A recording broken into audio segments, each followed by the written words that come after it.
Oke, assalamualaikum warahmatullahi wabarakatuh. Jumpa lagi dengan saya di channel Dani.net ya. Kali ini kita akan mencoba memperbaiki LCD dari Oppo A57 teman-teman ya. Bukan memperbaiki sih sebenarnya ya, namun replace ya. Kita ganti ya. Kita ganti dengan LCD yang baru ya. Nah, jika kita lihat, kita coba sambungkan ke dalam charging, dia nyala bunyi, dan ketika dia dihidupkan itu ada garis-garis warna hitam teman-teman ya. Ini kita coba matikan dulu. Ini HP sebenarnya dalam posisi hidup ya. Wah, ternyata nggak nongol ya untuk garis-garis hitamnya teman-teman. Namun sekarang dia sudah ngeblank, nggak ada tampilan ya. Oke, kita langsung saja eksekusi ya. Kita bongkar untuk HP-nya.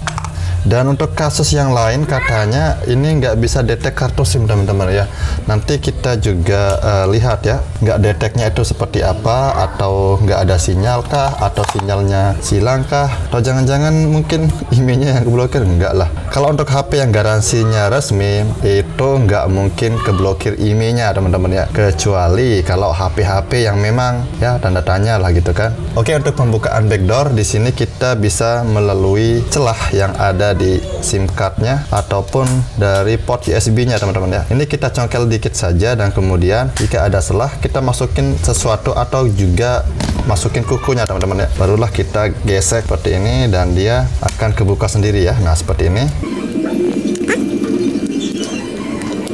Nah, jika sudah seperti ini ya kita tinggal angkat teman-teman ya. Dan jika kita lihat ini HP memang pernah dieksekusi sebelumnya ya, karena segelnya juga sudah nggak perawan gitu kan. Dan karena HP ini lama nggak hidup ya, kelihatan banget di bezelnya atau tulangannya ini seperti korosi ya, kelihatan. Untuk bezelnya ini belang-belang putih ya kan.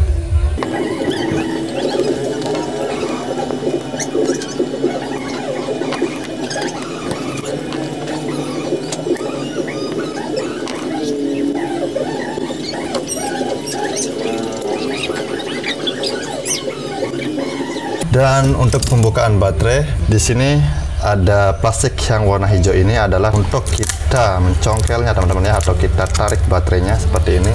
Untuk pegangannya ya, ini kita tarik dan wow, ini cukup keras dan kuat, anjir, sampai kaget. Dan untung saja fleksibel on off-nya nggak kena ya, karena fleksibel on off-nya itu pas di bawah, pas di atas baterai ini teman-teman ya. Untung saja nggak robek. Namun untuk fleksibel yang bawaan pabrik itu sangat kuat teman-teman ya, jadi jangan terlalu khawatir. Namun ya tetap kita harus waspada dan hati-hati gitu ya. Jadi ya jangan disepelekan ya. Dan kita copot juga untuk fleksibel yang di samping ini ya. Ini kita mesti angkat dulu untuk kalengnya ya teman-teman, kaleng penguncinya ini kita copot. Nah, seperti ini. Fleksibel ini kita copot juga, yang ini kita copot juga. Barulah kita angkat mesinnya ya, karena ini posisinya di LCD sendiri ada dua fleksibel, yaitu fleksibel touchscreen-nya ya sama fleksibel LCD-nya ya. Jadi kita mesti angkat dulu untuk mesinnya teman-teman. Oke, seperti ini. Ini frame-nya kita singkirkan dulu, dan ini kita posisikan seperti ini. Oke, ini masuk ke sini.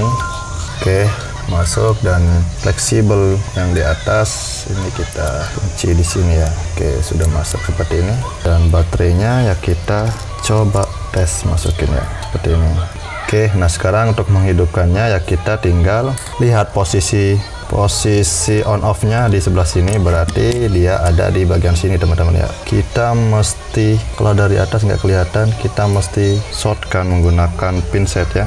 Wow, dan saya lihat ternyata banyak debu di sini teman-teman di bagian SIM cardnya. Saya lihat, baru saya perhatikan, masih agak repot ya teman-teman ya. Seperti ini, dan kita shortkan ya untuk on off nya.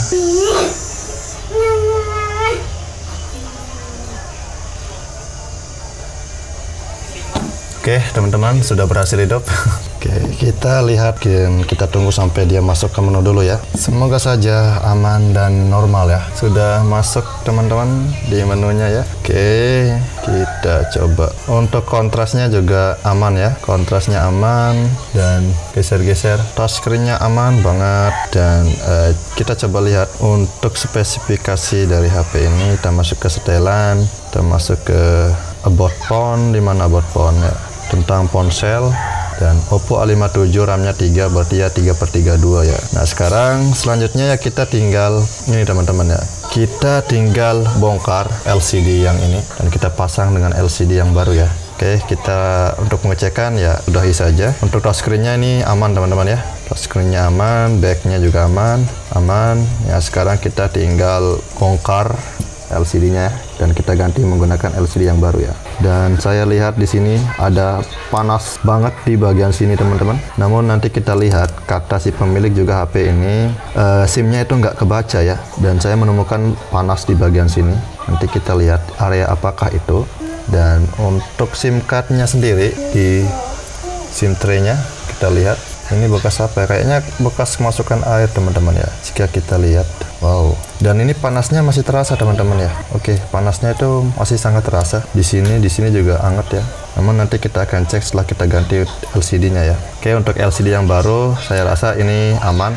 Normal ya teman-teman ya. Ini kita masukin lagi dan kita pasang lagi nanti ya. Oke teman-teman, di sini saya sudah membongkar LCD yang lama ya. Dan setelan blower untuk membuka LCD saya menggunakan setelan yang hangat-hangat saja, anginnya 3 dan panasnya 2 teman-teman ya, seperti biasa ya. Dan jika sudah berhasil dibuka ya jangan lupa juga untuk membersihkan sisa-sisa lem yang ada di pinggiran-pinggiran frame-nya teman-teman ya. Nah jika sudah seperti itu, selanjutnya kita tinggal kasih lem yang baru lagi ya untuk memasang LCD yang baru teman-teman ya. Dan untuk lem yang biasa saya gunakan ini lem Zanlinda yang 50 mili ya, yang B700 teman-teman ya. Ini yang warnanya bening ya. Oke, sekarang kita langsung saja berikan lem di setiap pinggir frame-nya teman-teman ya. Dan barulah kita pasang untuk LCD yang baru ya. Oke, untuk LCD yang baru kita bisa kasih isolasi untuk fleksibel yang ini teman-teman. Untuk fleksibel LCD-nya ya, isolasi atau double tip ya. Kita kasih double tip dulu. Oke, kenapa kita kasih double tip? Ya tujuannya supaya tidak keangkat ya untuk fleksibelnya teman-teman ya.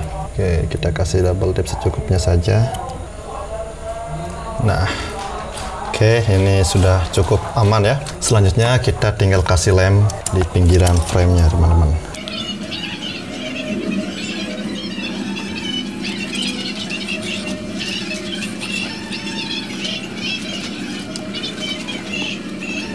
Cukup jika lemnya sudah lumayan dan kita pasang LCD yang baru teman-teman ya. Nah untuk pemasangan LCD kita miringkan dulu untuk fleksibel yang ini teman-teman ya, supaya dia pas masuknya. Miringkan seperti ini. Oke, nah jika sudah barulah kita masukin untuk fleksibel sebelahnya ya. Nah seperti ini dan barulah kita paskan ya teman-teman ya di frame-nya ya. Ini sudah pas banget ya. Kemudian ya kita tinggal tekan-tekan tipis-tipis saja di bagian pinggir-pinggirnya teman-teman ya. Nah seperti ini. Oke. Jika sudah di sini kita bisa menggunakan karet mengeratkan atau menguatkan teman-teman ya, atau juga bisa menggunakan isolasi kertas teman-teman ya. Namun di sini kita gunakan karet saja. Untuk karet yang saya gunakan ini karet ikat rambut teman-teman ya. Punya si kecil. Ini kita langsung saja tarik dari atas ke bawah ya, seperti ini.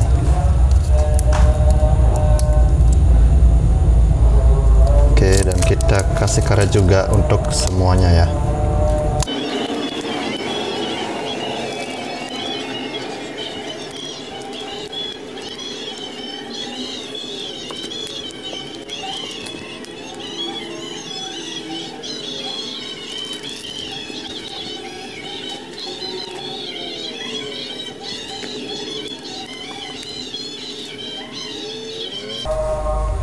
Oke, jika kelihatan sudah rapat teman-teman, kita tinggal biarkan saja. Paling bagus ya kita diamkan selama 1 jam ya. Atau kalau mau cepat setengah jam juga bisa teman-teman ya. Oke, kita tunggu saja. Dan mungkin setelah ini ya kalian jika sudah kering ya kalian tinggal buka karetnya, kemudian pasang mesinnya seperti biasa teman-teman ya. Oke.